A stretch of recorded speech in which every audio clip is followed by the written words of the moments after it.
Olá, eu sou o professor Jairo Postal. O tema de nossa aula de hoje é clareza textual. Nós já estudamos na aula anterior o que é coerência, a primeira qualidade estilística de um texto. Ora, um texto coerente é aquele que não apresenta nenhum tipo de contradição.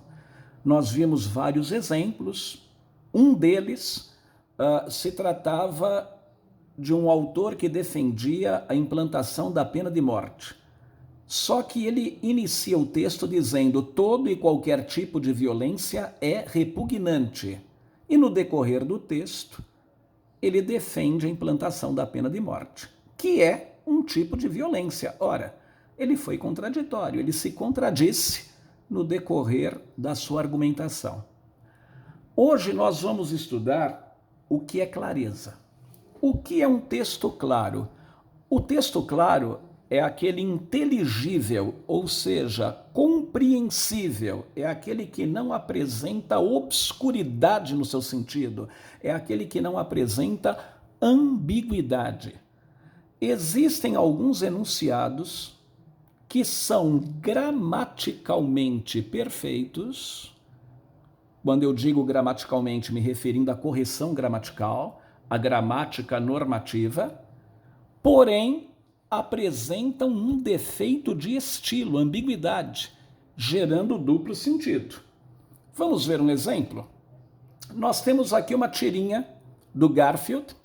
No primeiro quadrinho, o John traz um presente para o gato dizendo: comida para gato com pouca gordura. Comida para gato com pouca gordura. No segundo quadrinho, o Garfield, com ar debochado, olha para a comida e no terceiro ele pensa: e por acaso eu sou um gato com pouca gordura? Vejam, o humor é explorado por meio da ambiguidade do enunciado do John. A maneira como o John coloca as palavras para organizar a sua frase é ambígua. Nós temos ali uma locução com pouca gordura que pode se referir tanto a comida como a gato. A intenção do John é que a expressão com pouca gordura se referisse à comida, que modificasse o substantivo comida. Ele quis dizer que era uma comida com pouca gordura para gato, uma comida pouco gordurosa para gato, ou usando aqui um adjetivo da língua inglesa, uma comida light para gato. Mas o Garfield não entendeu assim. O Garfield entendeu que era uma comida para gato com pouca gordura. Era uma comida para gato diet. É uma comida para gato magro. E essa estratégia que o roteirista usou, essa estratégia linguística, gera o humor, a frase ambígua. Então vejam só, comida para gato com pouca gordura. Foi assim que o Garfield entendeu. Nós temos aí até destacado de amarelo, comida para gato com pouca gordura. Quando eu digo assim, o com pouca gordura está qualificando o gato, é um gato diet, um gato magro. Mas o John quis dizer isso, que era uma comida com pouca gordura para gato, era uma comida light. Ora, a frase é ambígua. Para que o John não cometesse essa ambiguidade, ele deveria inverter a ordem de algumas palavras. Ele deveria dizer comida com pouca gordura para gato, certo? Então nós temos aí o primeiro exemplo. Vamos ver mais um? Mais uma vez, o John e o Garfield.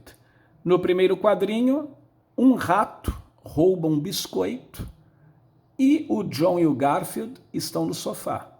O John se assusta. Aquele rato roubou um biscoito. Vá pegá-lo, Garfield. E o Garfield cumpre a ordem. Ele fala: peguei.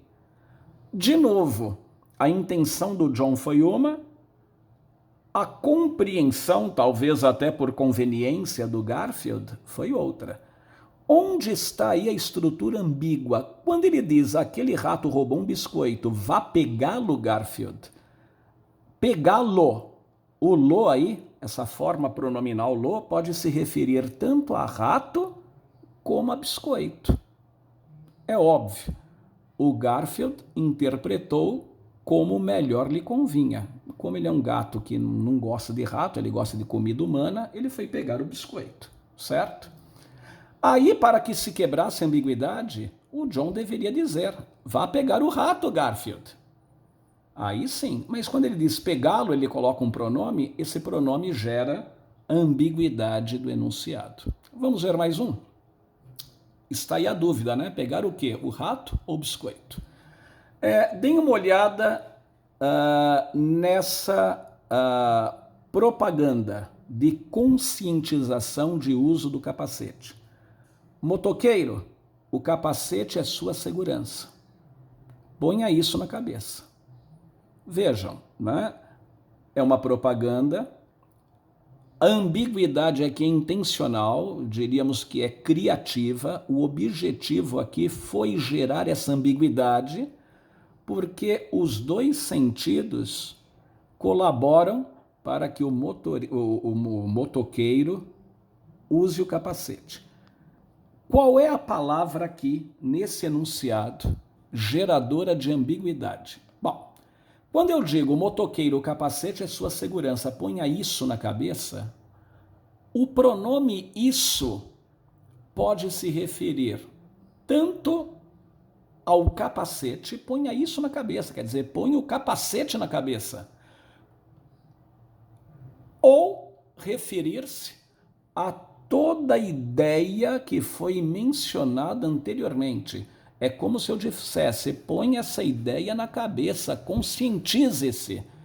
O isso pode se referir apenas a capacete ou pode se referir ao enunciado anterior inteiro, à frase anterior inteira. Não é? É como se eu dissesse para os meus alunos, para vocês serem aprovados, devem estudar para a prova. Ponham isso na cabeça. Ponham isso na cabeça quer dizer, a mensagem que eu acabei de dizer, o conselho que eu acabei de lhes dar, ocorre identicamente aqui. O ponha isso na cabeça quer dizer, essa mensagem, essa ideia de conscientização de que o motoqueiro tem que colocar o capacete como meio de segurança. Ok?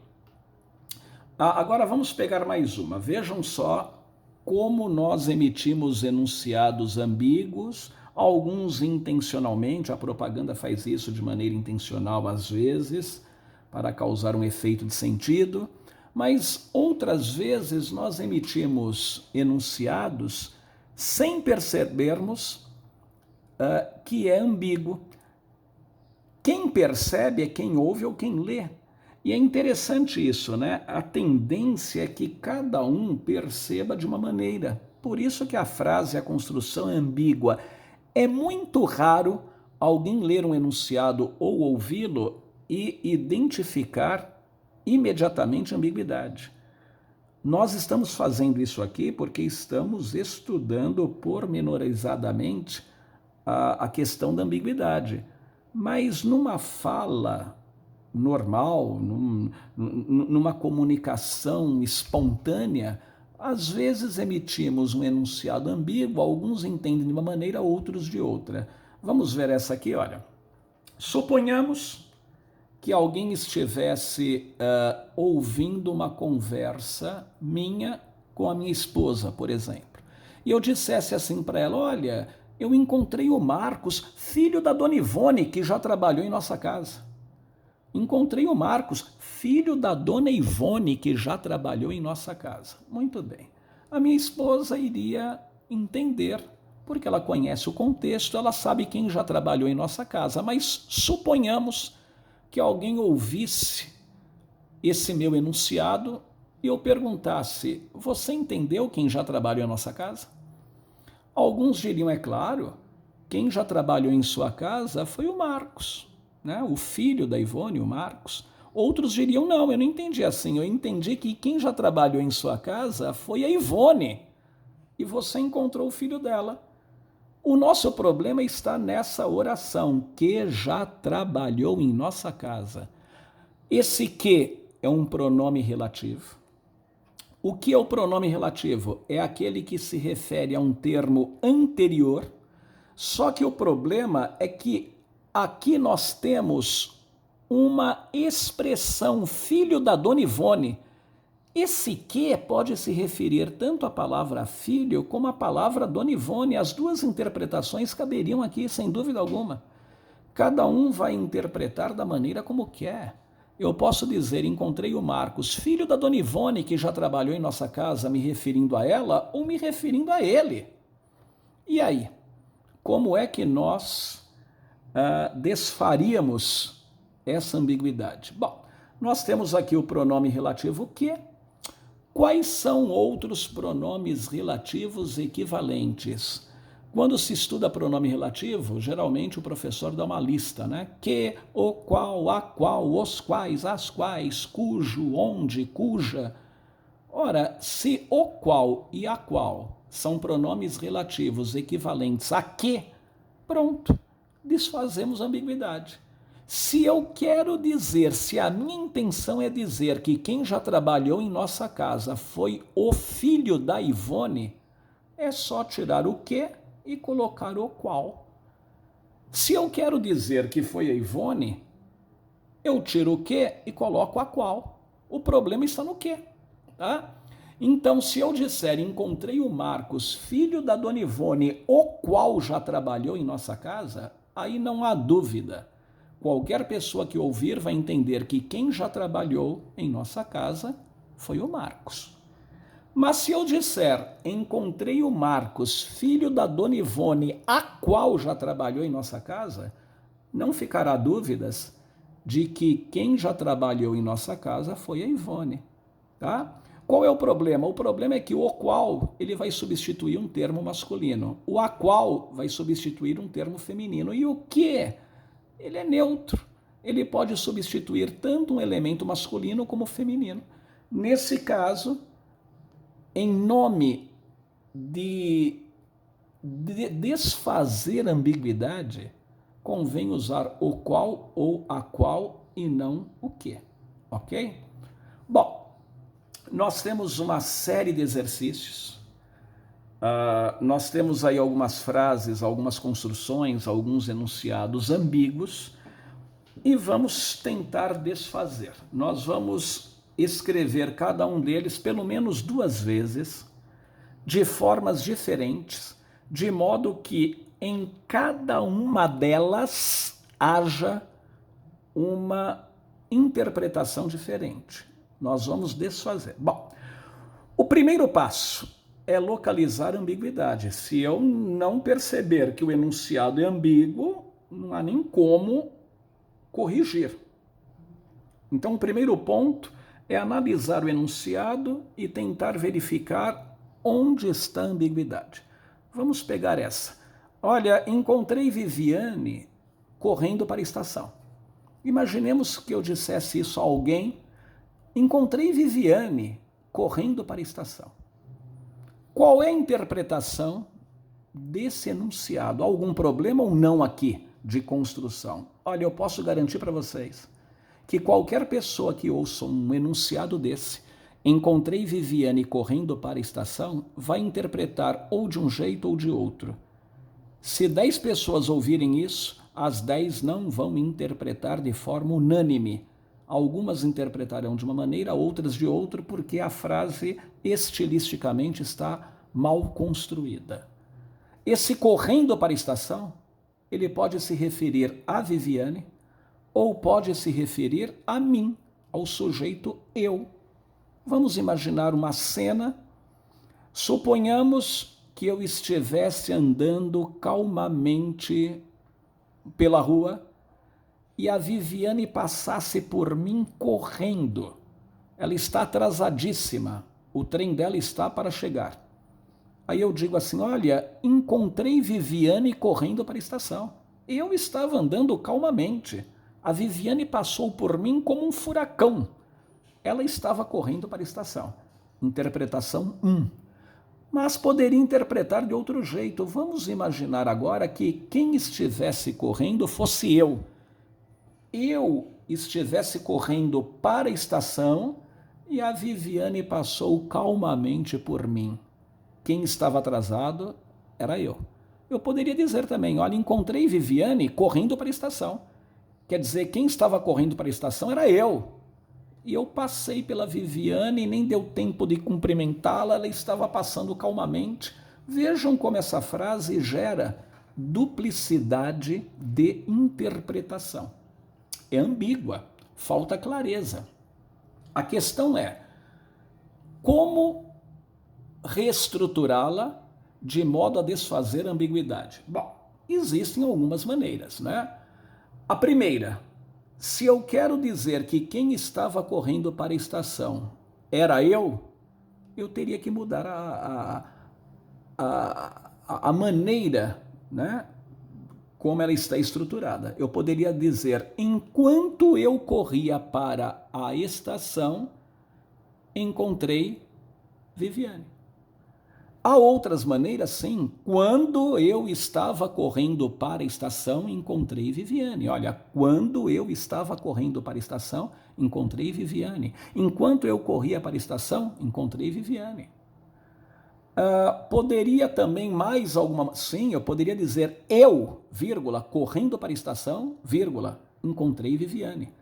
Então vejam como há várias maneiras, não há uma maneira única, fechada, para desfazer a ambiguidade. Então aqui, olha, já apresentei 3 para vocês.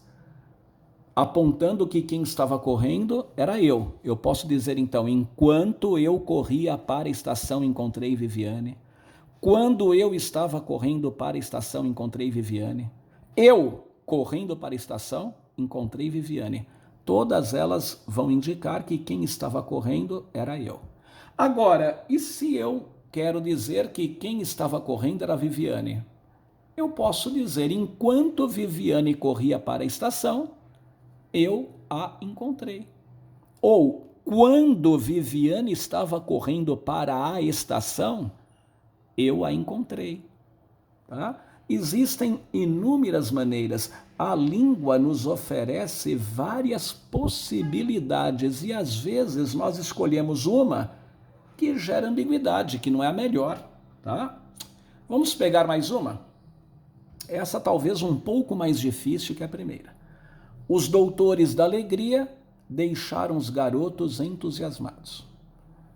Quem são esses doutores da alegria? Todos conhecem, não é? São aqueles atores, atrizes que se vestem de palhaços e eles vão aos hospitais levar alegria às crianças, tá? Que apresentam doenças mais graves, estão internadas. Eles são chamados os doutores da alegria. Eles colocam um jaleco, né, um estetoscópio e se caracterizam, né, de médicos, mas com cara de palhaço e vão levar alegria. Muito bem.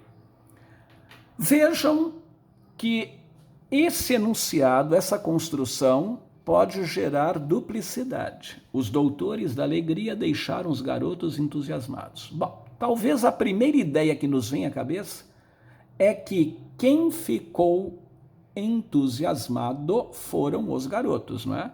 Os doutores da alegria deixaram os garotos entusiasmados, quer dizer, eles foram lá e entusiasmaram os garotos. Os garotos ficaram entusiasmados com a presença dos doutores da alegria. Eu acho que essa é a primeira interpretação. Mas será que não há uma outra? Vamos olhar o verbo deixar. Eu poderia imaginar deixar entusiasmado aqui pode significar entusiasmar alguém, né? O pai deixou o filho entusiasmado, o pai entusiasmou o filho. Mas deixar pode também significar ir embora. Quando uma aula acaba, eu não digo, o professor deixou a sala feliz. E é ambígua também, né? Quer dizer, ele deixou a sala, ele foi feliz embora. Deixar aqui quer dizer embora.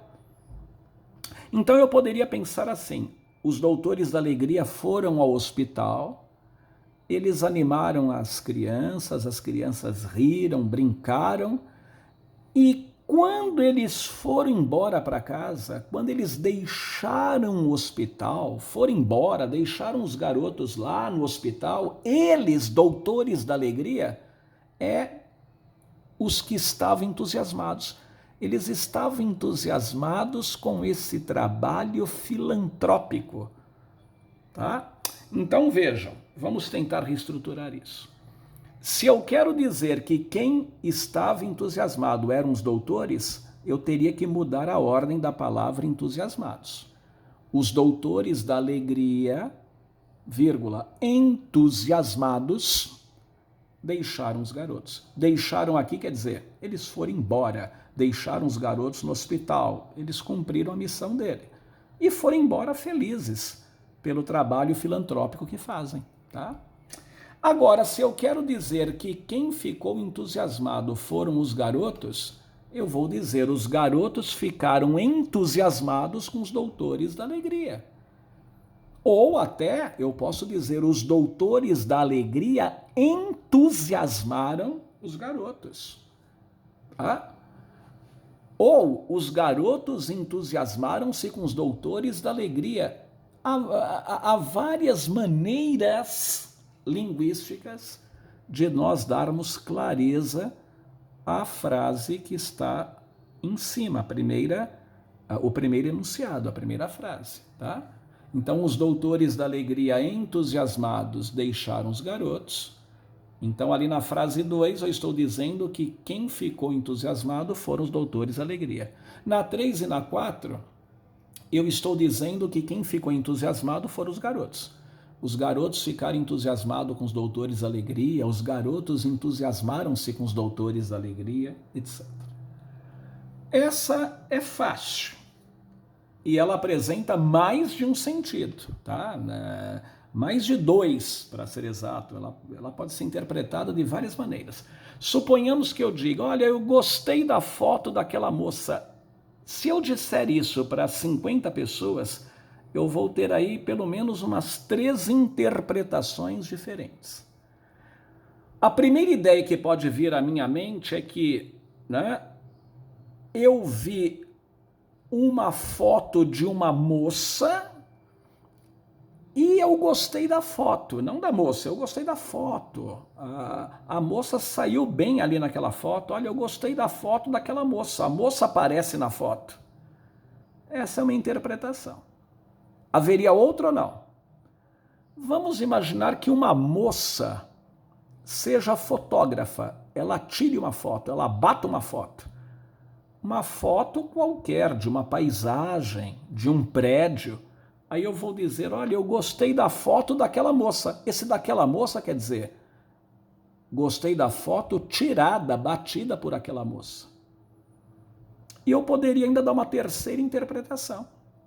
Eu poderia dizer, olha, eu vejo uma foto que pertence a uma moça, eu vou à casa de uma moça, vejo uma foto bonita na sala dela, não foi a moça quem bateu a foto, a moça não aparece na foto, ela é simplesmente a dona da foto. Eu falo, olha, eu gostei da foto daquela moça, esse daquela moça quer dizer que pertence a ela.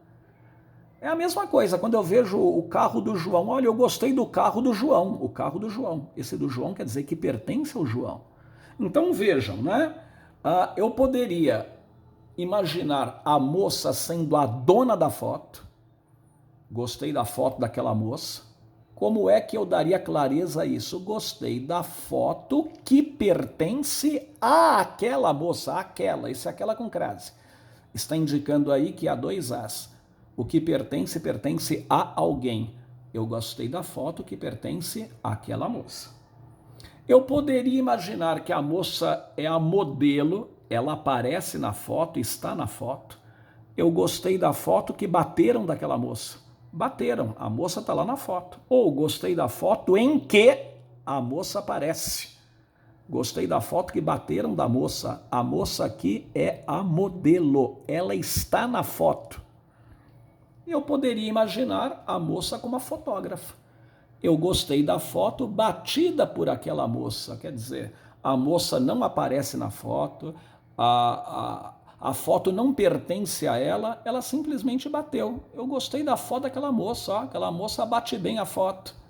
Então vejam, não é simples, não é simples porque quando nós emitimos enunciados, nós temos uma intenção, mas a nossa intenção nem sempre é captada pelos nossos receptores. Olha essa. Cecília lavou as camisetas que encontrou no tanque. Eu vou ler isso de duas maneiras, tá? Eu vou fazer uma pausa em cada uma delas. Primeira, Cecília lavou as camisetas que encontrou no tanque. Cecília lavou as camisetas que encontrou no tanque. Se eu fizer uma pausa ali, todo mundo vai entender que ela lavou as camisetas que ela encontrou no tanque. Lá no tanque havia camisetas jogadas e ela lavou essas camisetas. Agora eu vou ler de uma outra maneira, tá? Vou fazer uma pausa diferenciada. Cecília lavou as camisetas que encontrou no tanque.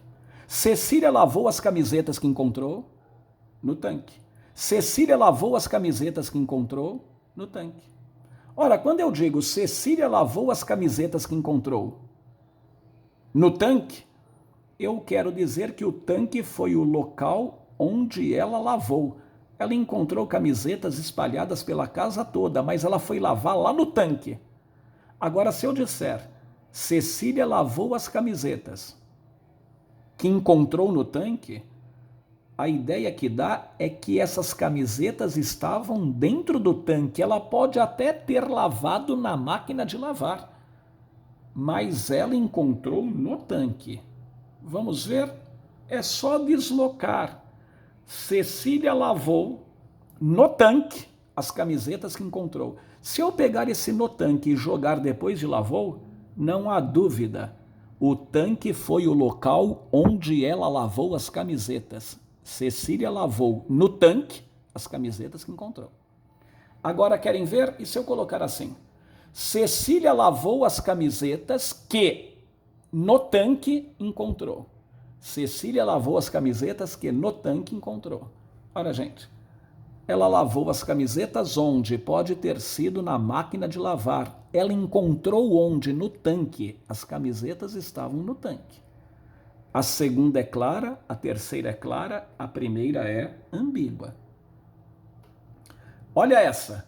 O menino viu o incêndio do prédio. O menino viu o incêndio do prédio. O menino viu o incêndio do prédio. Eu posso interpretar isso de duas maneiras. O menino viu o incêndio do prédio. O prédio pode ser o local em que ele estava quando viu o incêndio. Tá? Ele estava do prédio, estava vendo do prédio. O do prédio indica o local onde o menino estava.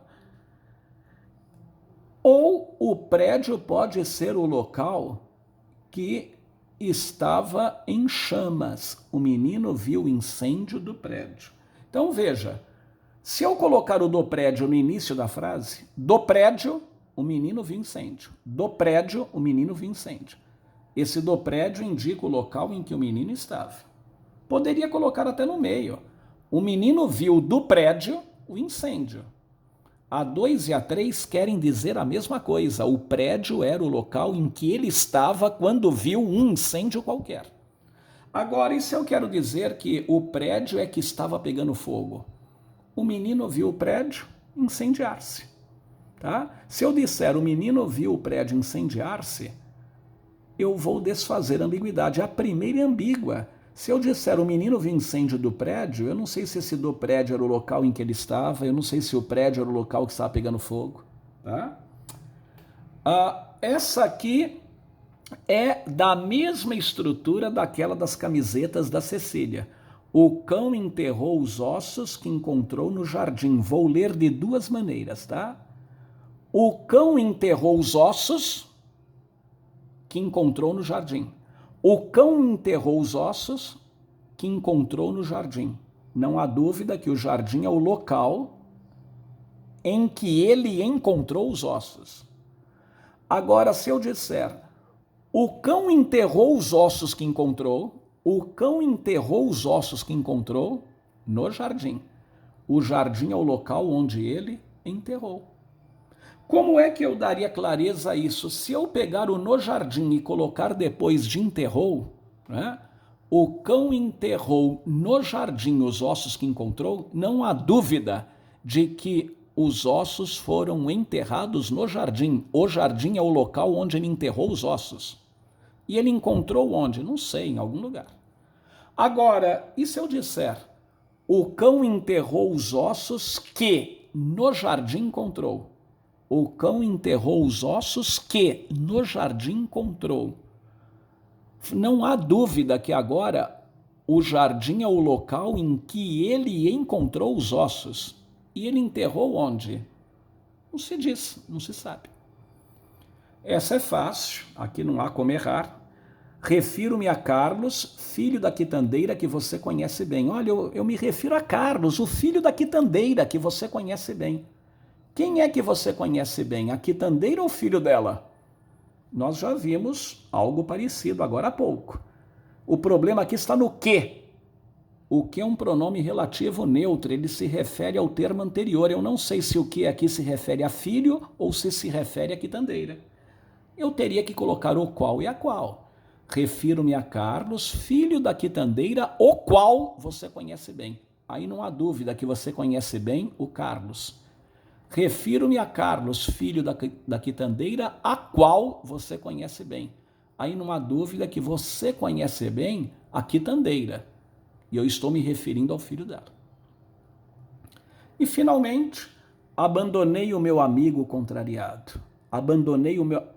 Quem é que estava contrariado? Eu, o meu amigo, não é? A frase está estilisticamente mal escrita. Se eu quero dizer que quem estava contrariado era eu poderia dizer eu estava contrariado quando abandonei meu amigo.